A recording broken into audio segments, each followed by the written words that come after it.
the reason they changed their name, according to them, was that people associate craft with hobbies and fairs. Now, more recently, Alyssa Auther has written a lively history of the struggle of fiber art to gain recognition in the art world, in which she said, there is a, quote, vast set of pejorative associations circling around craft. And perhaps those associations are one of the reasons few philosophers of art concern themselves with craft. Of course, another reason might be that they believe R.G. Collingwood settled the issue a long time ago when he made craft a narrow means-ends process compared to art's creative discovery. For example, Dennis Dutton, in a 2009 book called The Art Instinct, uses Collingwood's argument to bolster his claim that the art and craft distinction is in some sense universal, and that art and craft belong to entirely, to quote him, different domains. And yet, all right, we got the first glitch here. Now, will it work? Yes. And yet, craft won't stay put. Otherwise, why would corporations spend all that money on commercials celebrating the craft that goes into Mercedes, Jack Daniels, craft beers? Keep your eye out for them. And one contemporary philosopher who has shown an interest in craft, Arthur Danto, has even said that the art world's radical openness today has erased the line between art and craft, leaving no basis for an, quote, invidious distinction. Then just last year, in the book Extraordinary, Craft in Contemporary Art, one art theorist went so far as to call craft the new cool, claiming that younger artists are now producing hybrids of art and craft that blur the boundary between them. Ironically, a major factor in this changed perception has been the emergence of an amateur craft movement called indie, or DIY crafts, that combines irony and humor. But the part of the DIY movement of greatest interest to art theorists has been the craftivists. Craftivism combines craft and activism in things like yarn bombing, which is knitting cozies to put over everything from statues to tanks. So, which is it? Craft the abject other, or craft the new cool? Or does it matter philosophically whether a few critics and curators are now ready to take craft seriously? I think it does, in the sense that both the continued treatment of craft as art's lowly other and the talk of blurred boundaries reflect conceptual problems that require further thinking. And so what I'm going to do tonight, since most philosophers who have talked about craft at all have used it as a kind of foil for defining art, is to focus on craft itself, trivial and amateurish as some people might think it. And in doing so, I'm going to leave aside the ontology of the craft object and focus instead on two other related concepts of craft. One is craft as process, or an established way of doing things. Generally speaking, craft as a process refers to the use of skilled techniques to transform some material into an object or some action into a performance. Mastering a craft, as many of you know, often involves an arduous effort of learning by observation and practice. Craft in this sense is closer to the older and broader use of the term art, a meaning that goes back to the Greek techne and the Latin ars, We still use the word art in this sense when we speak of either the art or the craft of things as various as medicine, weaving, teaching, politics, or woodworking. The second concept of craft signifies a kind of practice. That is, a social formation constituted by shared beliefs and histories, along with established roles and ways of doing. This is an idea that I picked up from Wittgenstein via Peter Lamarck, but it's also developed in John Searle's The Social Construction of Reality, if you're interested. Most practices, such as holiday rituals, are informal, but other practices, like medicine or teaching even, have formalized beliefs and roles which they embody in institutions, sometimes even in laws. Now, in conventional modern usage, craft as a category of practices refers to disciplines such as weaving, pottery, furniture making, and so on that were excluded from the category of fine art in the 18th century. The actual term used for this vast area of the non-fine arts was mechanical arts. And that was succeeded in the course of the 19th century by all of these other names you see before you here, until finally, in the late 1880s, people began to speak of crafts. Now, within the general area of crafts, it's customary to distinguish the studio crafts as professional level activities in which the maker is also the designer from other kinds of crafts, such as DIY and amateur, folk and indigenous, trade and industrial, and so on. The modifier studio evokes the early 20th century image of the artist in the studio, a favorite photographic subject, reflecting the notion of the studio as a kind of privileged sanctuary of creation. Because the studio crafts have been at the center of controversies over the art-craft relation, I will use them as a paradigm for analysis. Now, a major complication, though, of any attempt to understand studio craft is the fact that craft as a process is obviously involved in craft as a practice. But craft process is also involved in fine art as a practice, historically speaking. That's one of the points of the image of Brancusi here. I don't know if you can see his, he's holding this huge, broad-bladed hatchet as he sits in the studio, the sign of his craft.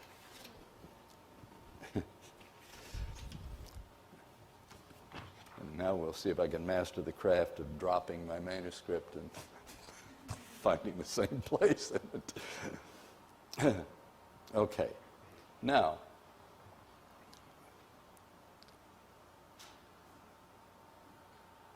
what's changed, of course, is the fact that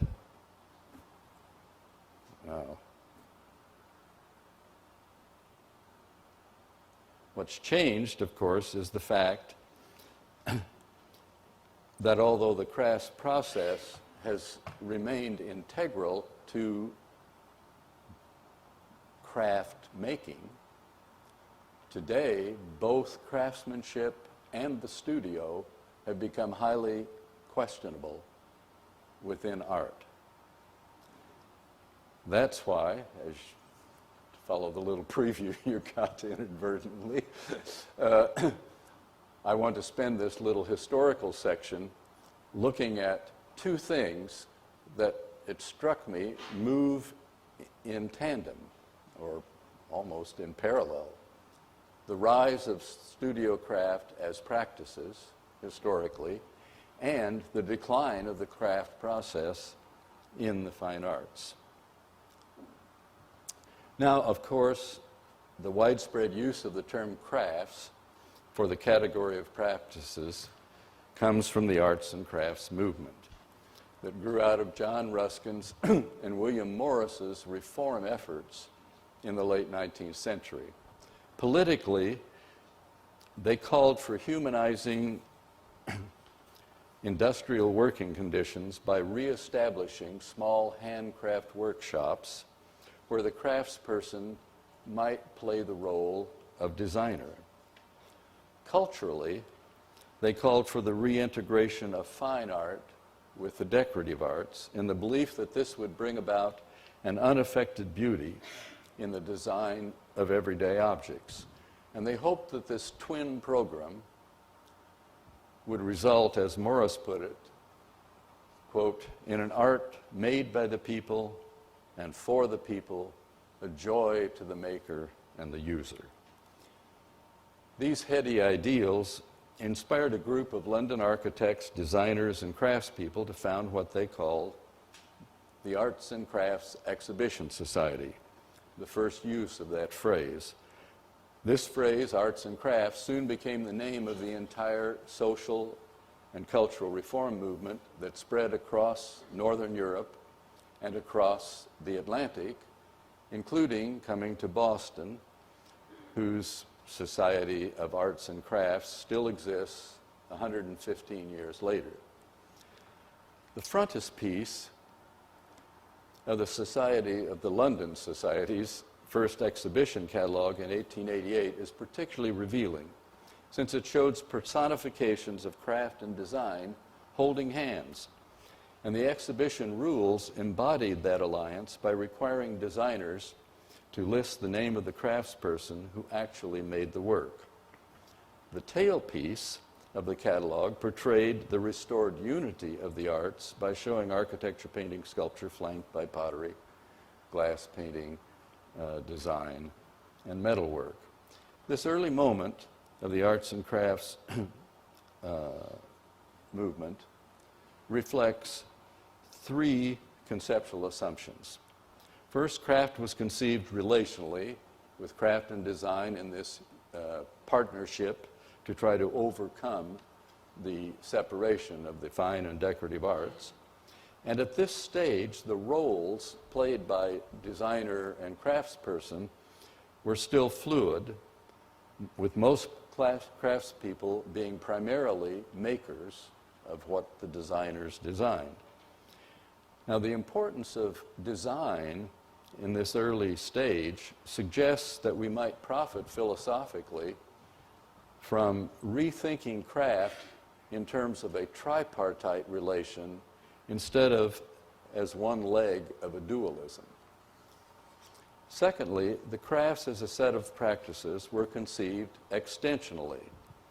Just as the category of fine art was often identified by lists at that time and has been ever since, these lists have drawn on types of materials for the crafts: clay, fibers, wood, metal, glass, or techniques: throwing, weaving, turning, blowing, or functional objects: pottery, furniture, jewelry, tableware, or mixtures of all three, as in the case of the tailpiece. Philosophically, these lists have seldom been consistent enough even to form the basis of a coherent, disjunctive definition. But since the leaders of the arts and craft movement were reformers, not philosophers, we shouldn't expect them to have given a formal definition of craft, although their writings certainly show a recurrence of several themes: the dignity of the hand, the integrity of materials, the integration of beauty and use. The third characteristic of craft is that it was institutional. Ironically, by linking the term crafts to a separate institution, the Arts and Crafts Exhibition Society, they further institutionalized the very division that they wanted to overcome. And this has been a problem facing the crafts as a set of practices ever since. We'll see later. Okay, now let's Is it going to work here? Yeah. Well, let's turn to the parallel development within modern art. It's striking that the most vigorous period of the arts and crafts movement, which was from the 1880s to the 1920s, overlapped the early stages of modernist movements in the fine arts. Post-Impressionism, Cubism, what else? I thought this audience was full of students who would be right there. What else? What's beside Post-Impressionism and Cubism in this early period? What has its beginnings? Kandinsky and Mondrian. Abstraction? Okay. Die Brücke and the Blau Reiter. Expressionism. Rodchenko and Tatlin. All right. Prize goes to. And finally, of course, Dada. And the most serious challenge, of course, to traditional craftsmanship came from Marcel Duchamp, who recalled later, quote, "In 1912, my hand became my enemy." Isn't that a wonderful saying? I love it. And that's when he started doing the ready-mades, ordinary industrial products, which he exhibited as art, with the only sign of the artist's presence being the signature and the title. A decade later, Laszlo Moholy-Nagy set another precedent for eliminating the artist's hand by reportedly ordering a painting over the telephone, dictating its coordinates to a craftsman at the other end of the line. Okay. By 1922, when Moholy ordered his painting, the original reforming zeal of the arts and crafts movement was largely spent, and many designers had left the Arts and Crafts Exhibition Society as more and more craftspeople began to exhibit works of their own design. This was an important moment of transition, I think, in the emergence of what was later called the studio crafts, small workshops in which the lead maker was also the designer. Moreover, by now, the studio crafts were on their way to becoming, as they have remained, a largely middle-class affair. At this transitional point, craftspeople could have gone in three directions. First, they could have merged with modernist movements, as exemplified by William State Murray, who did abstract designs on his pottery and exhibited in art galleries alongside painters. Second, they could have merged into the design profession, as exemplified by Annie Albers and Marianne Brandt at the Bauhaus, who made prototypes for industry. Or third, they could have remained part of an autonomous practice based on tradition, as exemplified by Bernard Leach and his St. Ives pottery.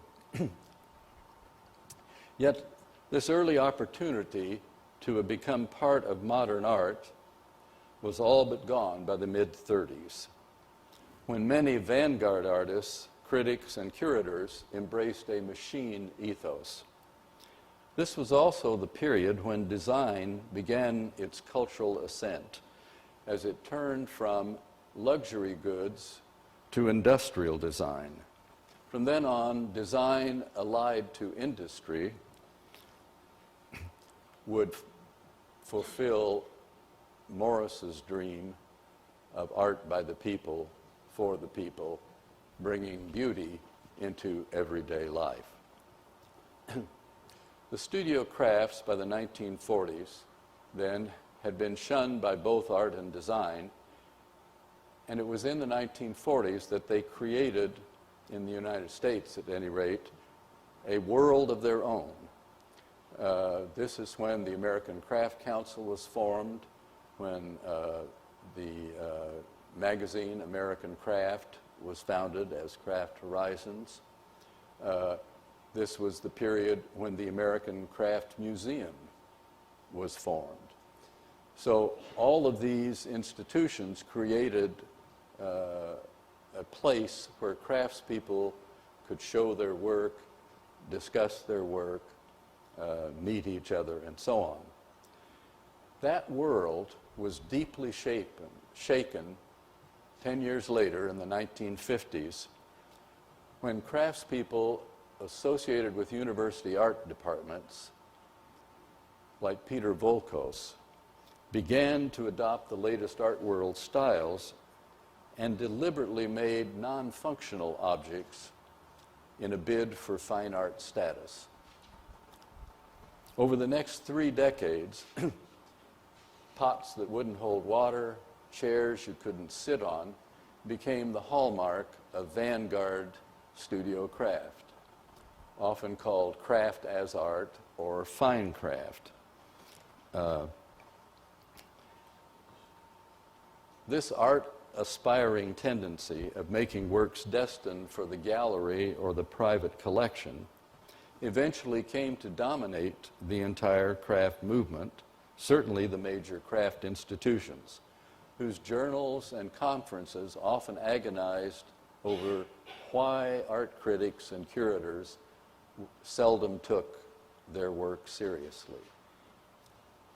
Ironically, during these same decades, artists like Robert Morris or Eva Hess were experimenting with materials and techniques associated with the crafts. And under the impetus of feminism, the pattern and decoration movement militantly embraced craft materials and techniques in an effort to establish a non-sexist and non-hierarchical practice. Soon, almost any kind of object, material, or action or gesture could be used in conceptual installation and performance work. But at the same time, some artists, like Martin Puryear, could get away with making beautifully crafted pieces in wood and not lose their status as artists. Or a Scott Burton could deliberately embrace the idea of useful art, as he called it, in his stone chair forms. Yet, and this is the important point, despite this openness to formerly craft-associated materials, techniques, and functions, there was no widespread revival of hand-making among artists. Quite the contrary. In fact, artist teachers like John Baldessari out at Cal Arts were already beginning to promote what he called de-skilling, the idea that artists can pick up whatever skills they need as they go along. By the 1990s, the result of all this ferment was critics and theorists speaking of art's post-medium, post-disciplinary, or post-studio condition. Now, to go back and pick up with the studio crafts, one result of the art world's new openness to all media and techniques has been that a number of people who started out in the craft world, showing in those craft museums and exhibitions, have been able to move over into the art world, such as Betty Woodman in ceramics, or more famously, I suppose, Dale Chihuly in glass. By now, a wide spectrum of people can get their work into major art museum shows. Anybody here happen to go to Shy Boy, She Devil, and Isis? Nobody saw it? It was right here in the MFA. God, with I thought with a title like that, people couldn't stay away. Well,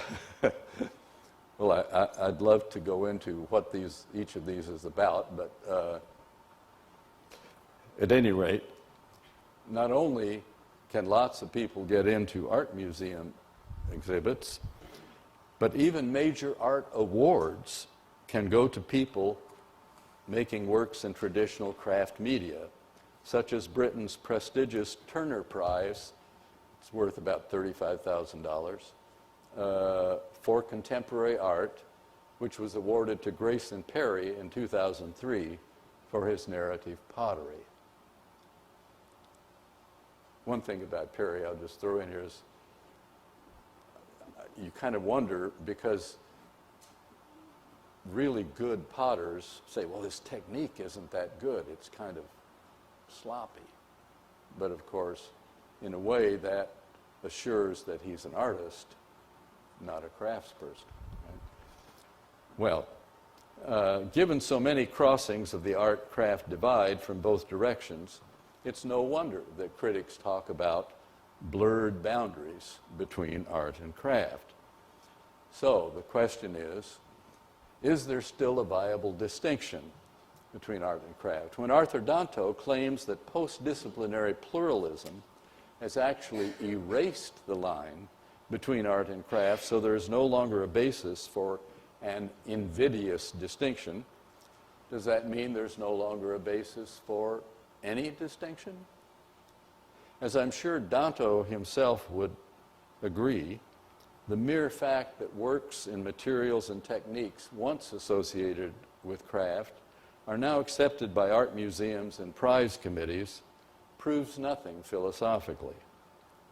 Rather than being satisfied with a sociological fact, we need to examine whether there are reasons for claiming that a distinction between art and craft has now ceased to exist. And we might begin that examination by looking back more closely at the paradox that at the same time, post-disciplinary pluralism in art has erased a distinction between art and craft with respect to materials and techniques. The importance of traditional craft skills has continued its decline, thanks to an increase in outsourcing. Art Forum, if any of you follow that, devoted an entire issue to production art, that is, artists who send their work out. And last year, a book appeared of interviews with artists who outsource called The Art of Not Making Art, the new artist-artisan relation. And you add to that, of course, installation, performance, and now participatory art are on the rise. It suggests that if there are any reasons for maintaining a distinction between art and craft, we will find them most likely by looking at the nature of the craft process itself. Hence, my next step is going to be to identify some key aspects of the shared but contested ways of doing that make up craft processes. So we'll shift from history to conceptual analysis now. 4 such flashpoints of dispute show up: form, hand, material, skill, technique. In each case, I'm going to look at the debated issues and the ambiguities, but also propose a conceptual supplement to these ideas in order to do justice to the craft process at its best. First, form, design, and interpretation. The modern studio crafts have been identified in part by the fact that the maker is also the designer. Now, the art-aspiring tendency within the studio crafts, as we've seen, values original, even audacious forms, like those of Tom Lesser, his wonderful folding chair. It folds absolutely flat and hangs on the wall. I'm not sure how long you would want to sit in it, but compared to the sort of dean of handcrafting, Sam Malouf, with his rocker here. And now this, there, I got rid of it.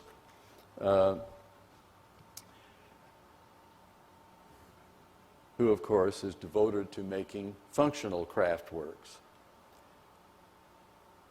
which limits you a good deal in what you can do in terms of innovative form.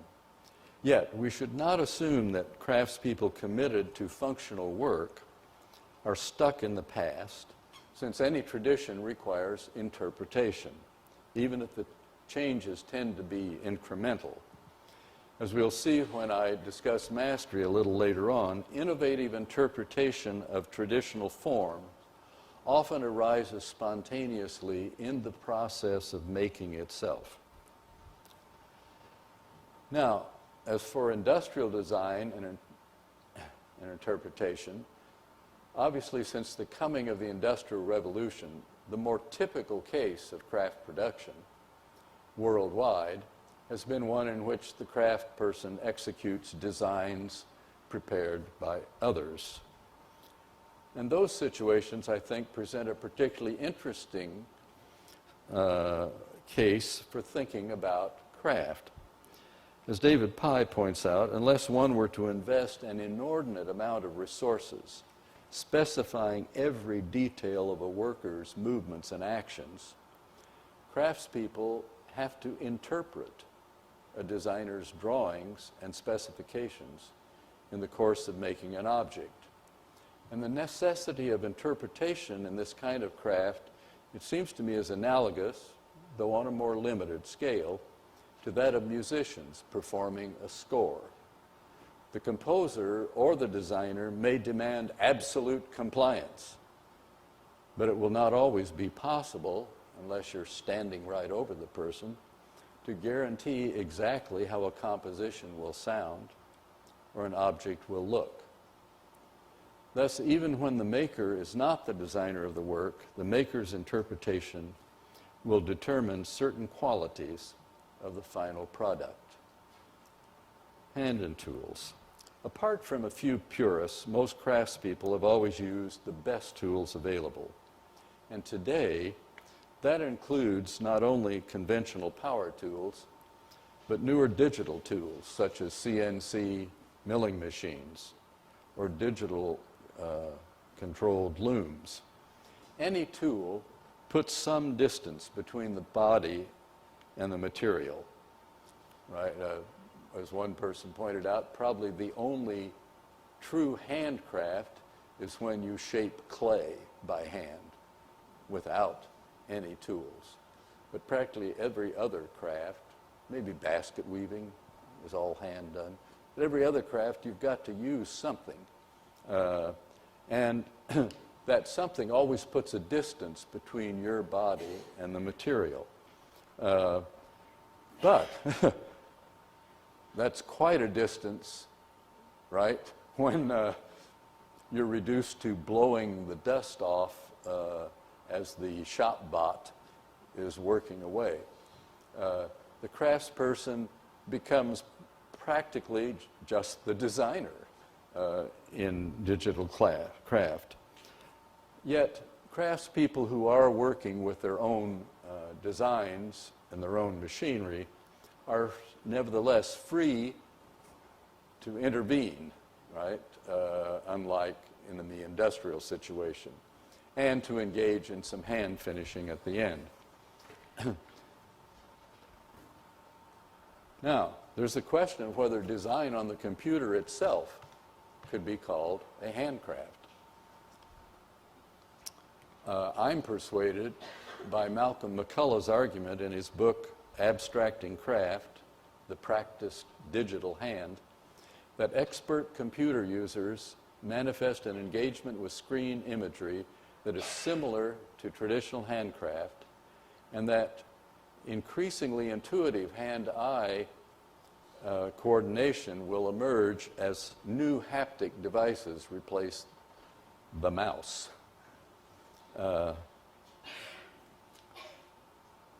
But although the design process implies that the designer's task ends with drawing up plans for others to execute, design practice in the modern world involves not only sometimes hand-making your own prototypes, but also producing small batch runs, as the Campana brothers do with their Vermeil chair. And this has become easier thanks to digital fabrication. Trying to think of the guy's name at MIT, but you have any of you been to the Fab Lab at MIT? Anyway, he predicts that eventually we'll all have our little digital machines sitting on our desk, and if you want an earring or something, you'll design it on the computer and hit a button and out it pops. There's a great future awaiting youth. Okay. Materials and medium. Although certain materials like clay, wood, fibers, glass have historically been associated with craft, the craft process is not tied to any particular material. It involves, rather, an intensive engagement with materials. Thus, we expect if you go to a seamstress or an auto repair shop, you expect those people to know their materials, right? To be experts. However, if you interview some studio craftspeople, you'll get very different responses. Traditional batch production in the crafts often involves an intimate relation with material over time, leading to a respect for intrinsic natural properties. But many people at the art end of the craft spectrum, studio craft spectrum, they like to play with materials, maybe work against the grain, as it were, or mix materials and distort them. But we can only go so far in thinking about the material area with the concept of material. I think we have to set what we've said about materials in the context of medium. A number of contemporary philosophers, as some of you probably know, have rejected the usual conflation of medium with material. Thus, the medium of painting is not just paint or pours, it's also the whole arsenal of historical conventions by which paintings have been made. Then David Davies has recently suggested in a very interesting book, Art as Performance, that we replace the concept of a material with the more general notion of a vehicle. A visual artist's vehicle could be a material, but it could also be a gesture, a statement, a performance, a social intervention, such as,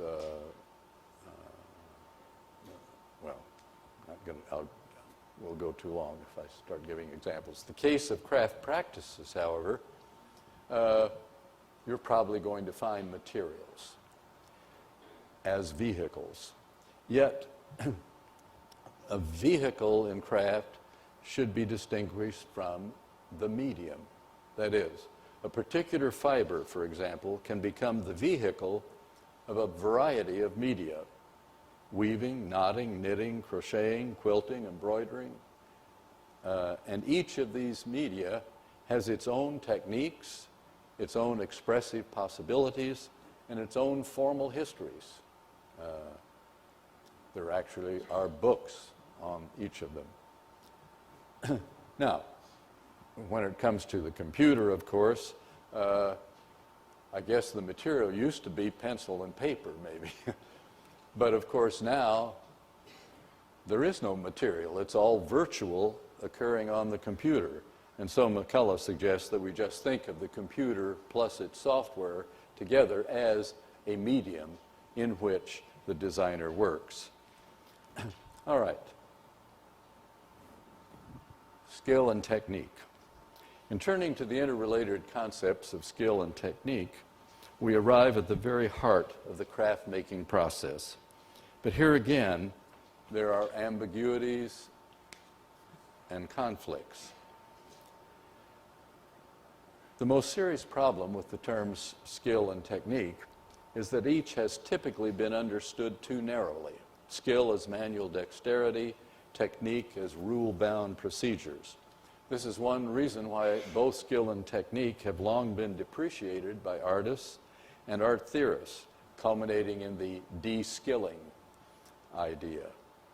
Even among many studio craftspeople, there's a worry that too great a concern for skill and your technique will result in works that are well made but lifeless.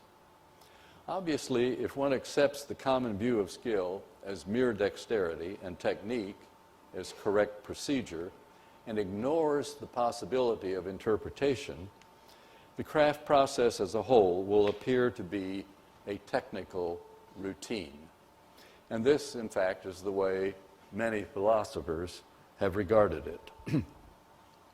The most carefully thought out and influential philosophical analysis of the craft process, of course, has been that of Collingwood, who has described craft as consisting of two stages. One, making a plan. Two, imposing the plan on matter. The imposition of the plan is carried out through, quote, the conscious working out of means to a preconceived end. Collingwood illustrates this with the example of a joiner making a table. The joiner knows in advance the form and the specifications, and then he applies his knowledge of technique to choose the right materials, the right tools, and he produces, quote, the table exactly as specified. Now, Hans-Georg Gadamer, in Truth and Method, developed a similar view of craft, saying it always involves the craftsman imposing a, quote, fully determined form on some material by following rules. Even if the craftsman runs into a problem, Gadamer adds, he will merely omit some step or otherwise change his means, but not his plan. Now, I want to challenge this general picture of the craft process, the picture, by the way, which can also be found in Kant, by revisiting Aristotle's concept of techne, on which both Gadamer and Collingwood explicitly base their positions. Hey. Now, the first thing to note about Aristotle's view of techne is that he defines it as a form of knowledge that seeks to establish classes of things. Thus, a master craftsman, architecton in Greek, in any profession, Aristotle says, is both more honorable and has a truer knowledge than a handcraftsman, a chirotecton, since masters know the causes of things, where handcraftspeople only work from habit. This emphasis on the theoretical character of craft knowledge is evident in Aristotle's formal definition of techne in the Nicomachean Ethics as, quote, a capacity for making under the guidance of true reason. They go by too fast. A capacity for making under the guidance of true reason. The steps in the actual process follow Aristotle's famous four causes. The craftsperson as efficient cause gives form to some material for a particular end. Now, my schematic summary of Aristotle's concept of techne would seem to confirm Collingwood's and Gadamer's use of it to develop a procedural idea of the craft process. Yet, as Joseph Dunn has pointed out in a wonderful book called Back to the Rough Ground, dealing with phronesis. There are other aspects of Aristotle's discussion in the Ethics that suggest a more complex account. Well, you see, one of the reasons Aristotle stresses the difference between craft judgments and moral judgments in the Ethics is that the two activities are actually alike in many ways, especially with respect to achieving the mean. If we pay attention to the things Aristotle says about the crafts when he uses them as analogies for moral intelligence, we will end up with a very different picture of the craft process than he gives in his official view, if you will. Okay.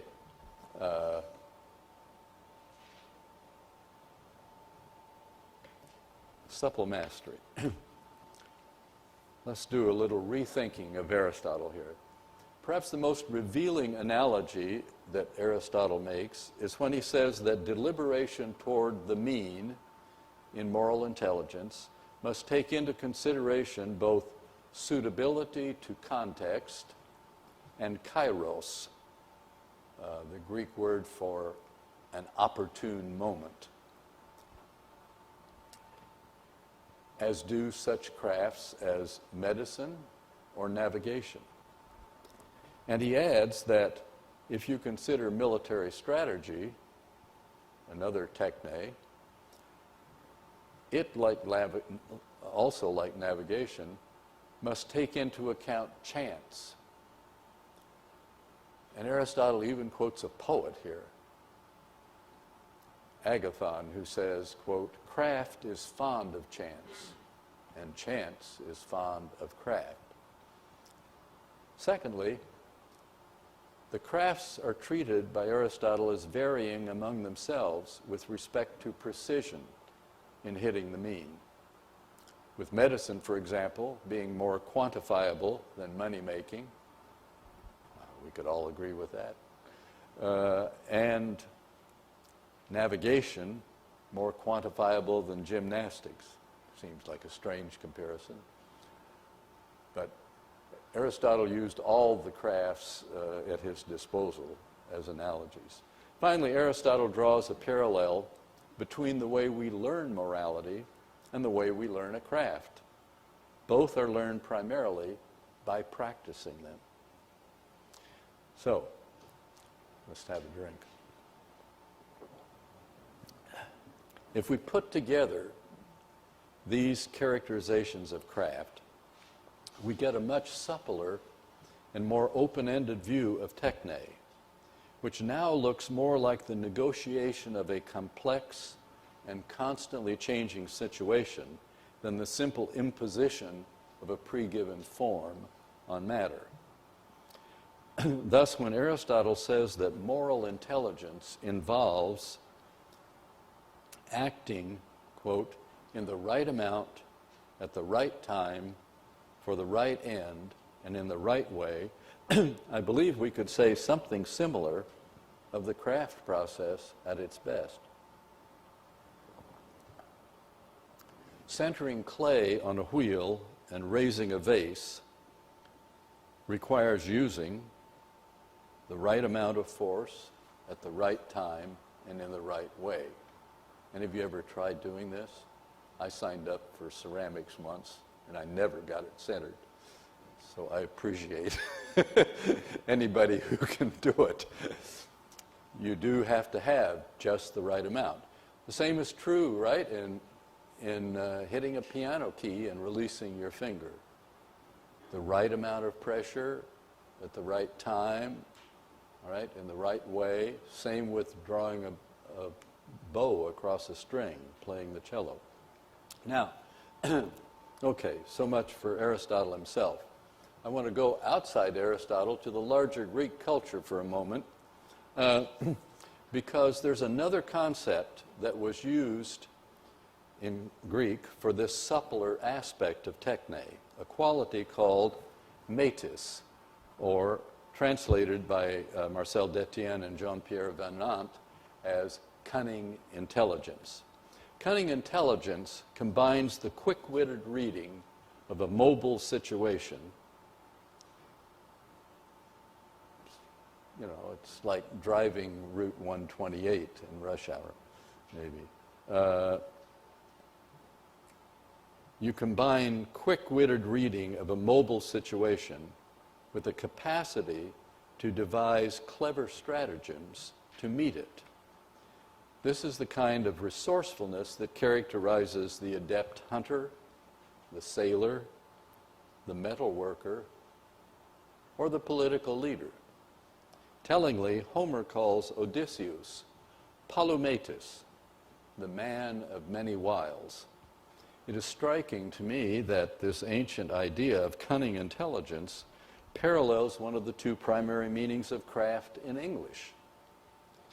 If cunning or craftiness does not always have the positive connotations that go with craft's other meaning of skill, nevertheless, the wily ingenuity suggested by cunning is just what the master craftsperson needs in order to meet the sudden turns of chance when a material begins to crack or a piece of software freezes up on you. Okay, supple mastery and the workmanship of risk. These hints at a suppler view of techne in the ancient world resonate with several contemporary descriptions of craft mastery coming from within the craft community today. What is common to these accounts is the claim that the craft process, at its best, involves continuous feedback among the maker's intentions, the design, the medium, and the developing work. Rather than use the term skill or technique for this, burdened as they are with connotations of dexterity and proceduralism, I prefer mastery, not in the sense of seeking a control that tries to overpower kairos and chance, but the mastery of the hunter or the sailor who works with the elements rather than trying to dominate them, or the woodworker who yields to the character of the wood. Supple mastery results from a long experience of mind and body working together in a medium, culminating in a kind of resourcefulness that can be the basis of spontaneous discovery and expression, the very thing that Collingwood restricted to the artist. The reason they can be the basis of spontaneous discovery and expression is that once the mastery of technique and medium has become second nature. If any of you have studied a musical instrument, you understand this. Once the mastery of technique and medium has become second nature, a maker or performer can more freely modify means and ends in the process of producing or performing. Thus, contrary to Collingwood's and Gadamer's depiction of all craft as the rule-bound execution of a preconceived plan, the craft process at its most advanced involves an openness to continuous feedback, especially when the maker is also the designer. But even when a craftsperson is carrying out someone else's design, something of the same kind of lively interplay may be at work as the maker interprets the design in the process of realizing it. What I've been describing so far is similar to what David Pye, who is both a professor of design at the Royal College of Art and himself an accomplished woodworker, has called the workmanship of risk. The workmanship of risk is a way of doing that depends on combining physical facility with the continuous use of judgment and care as the work unfolds. This openness to the constantly changing possibilities of the situation creates the risk that at any moment the work can be spoiled. Pye contrasts the workmanship of risk with what he calls the workmanship of certainty, which, as he puts it, quote, where the result is predetermined and unalterable once production begins. So,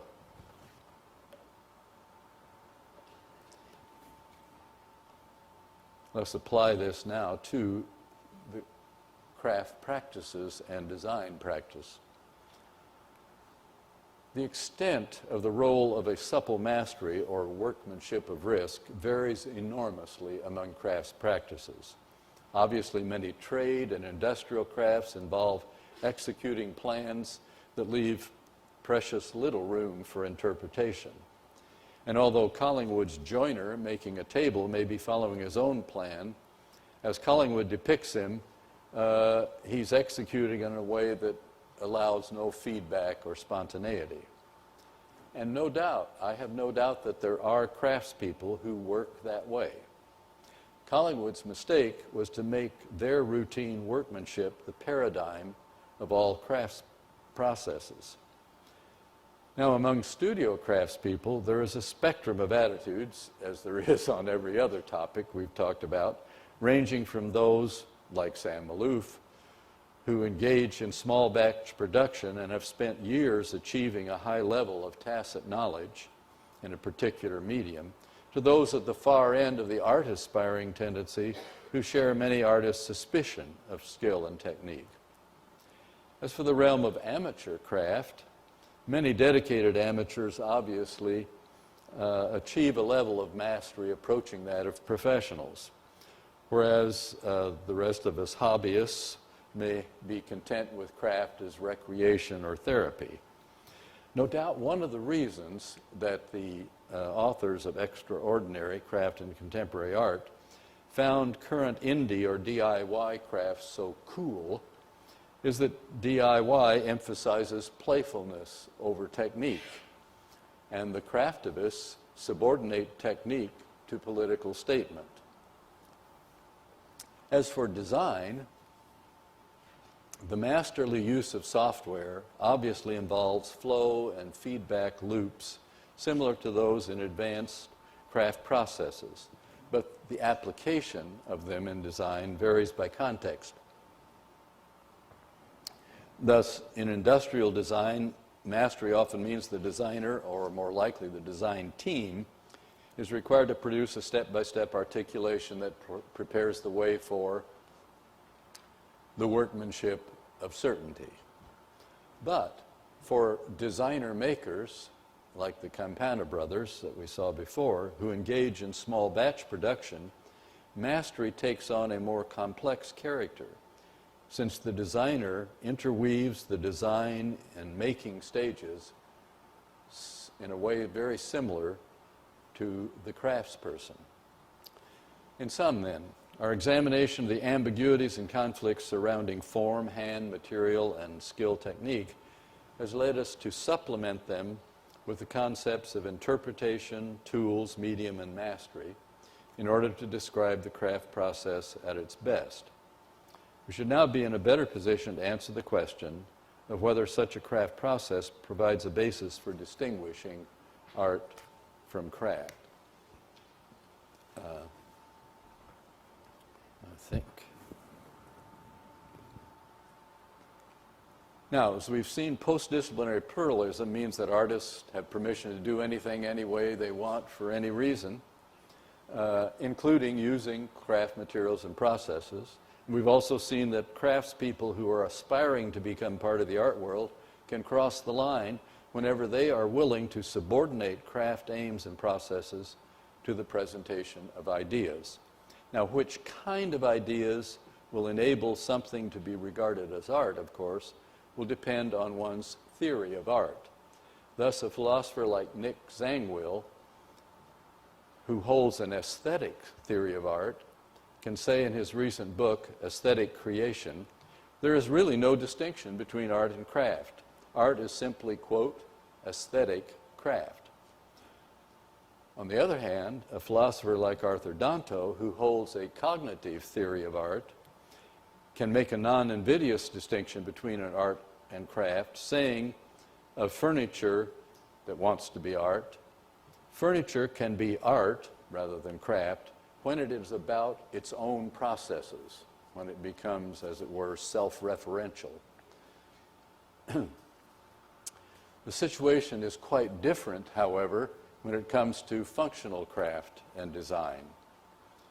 Unfortunately, the role of function in craft and design is too often misunderstood in a narrowly utilitarian way. The fact that most of our ordinary objects serve not only immediate utility, but also aesthetic, symbolic, and social functions.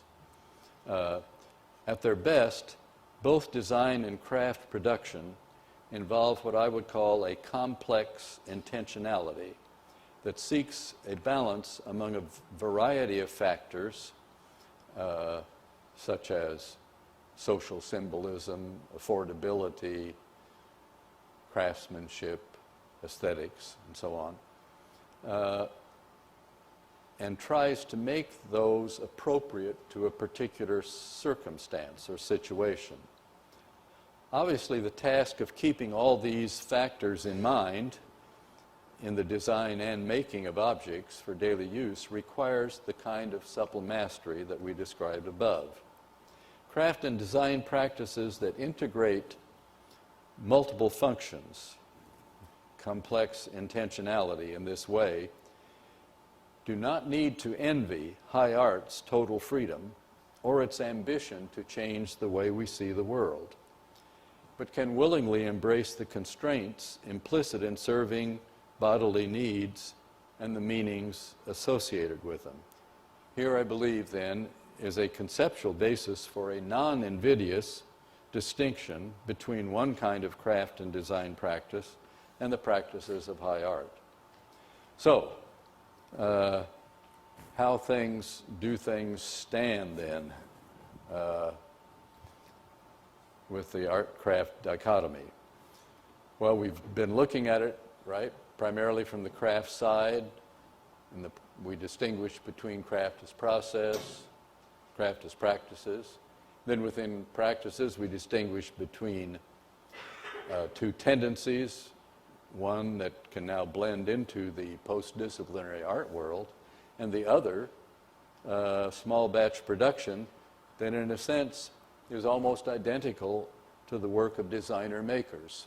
So you could say that studio craft is about to disappear in two directions. One half of it into art and the other half into design. But what about the fine art side of the art-craft dichotomy? Well, obviously, I've left that out. I've only offered a cursory look at the decline of craft processes and the other side of the coin, which is the expansion of the artist's freedom to use any means, any way, for any reason. And